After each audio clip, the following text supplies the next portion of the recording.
இந்த விஜயும் மக்களும் வேறு வேறு இல்லை. இந்த விஜயும் மக்களும் ரத்தமும் சதையும் மாறி உடலும் உயிரும் மாறி ஒன்னிலிருந்து ஒண்ண பிரிக்கவே முடியாது. எஸ், சென்சிட்டிவான சென்டிமெண்ட், அது சென்சிட்டிவான சென்டிமெண்ட்.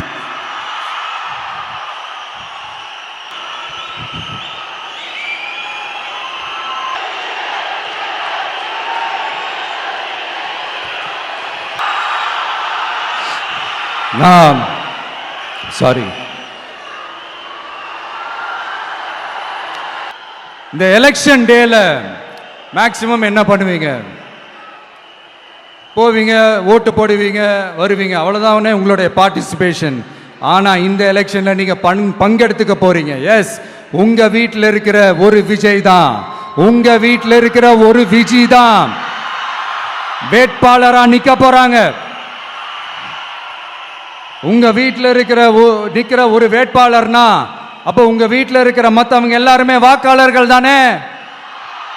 உங்க அம்மா, உங்க அப்பா, உங்க அண்ணன், உங்க தம்பி, உங்க சொந்தம் டிவிக்கே வேட்பாளர் அப்படின்னா அப்ப உங்க ஓட்டு விசில் சின்னத்துக்கு தான் எல்லாருக்குமே தெரியும். ஏன், நம்மளோட எதிரிங்களுக்கு கூட அது நல்லாவே தெரியும். அதனாலதான் நமக்கு எதிராக அவ்வளவு அவதூறு பரப்புறாங்க. என்னென்ன அவதூறு பரப்புறாங்கன்றது உங்களுக்கே நல்லா தெரியும். ஆனா அவங்களுக்கு தெரியாது, ஏன் மேல அவதூறு பரப்புனா அது மக்கள் மேல அவதூறு பரப்புற மாதிரின்னு. எனக்கு அரசியல் தெரியலன்னு சொன்னா அது மக்களுக்கு அரசியல் தெரியலன்னு சொல்ற மாதிரின்னு. என்ன அசிங்க அசிங்கமா பேசினா அது மக்கள் அசிங்க அசிங்கமா பேசுற மாதிரின்னு. எனக்கு எதிராக செய்யற ஒவ்வொரு செயலும் அது மக்களுக்கு எதிராக செய்யற செயல் அவங்களுக்கு தெரியாம போச்சு.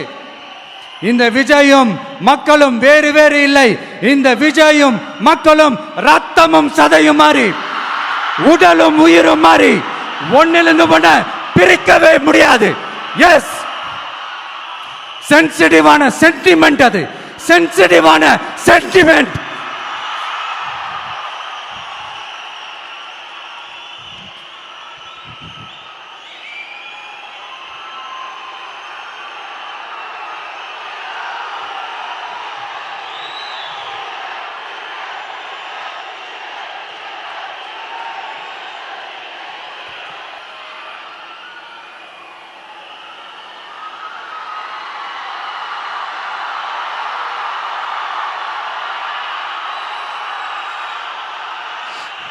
நான் சாரி, இதை யாரும் அசைக்க முடியாது.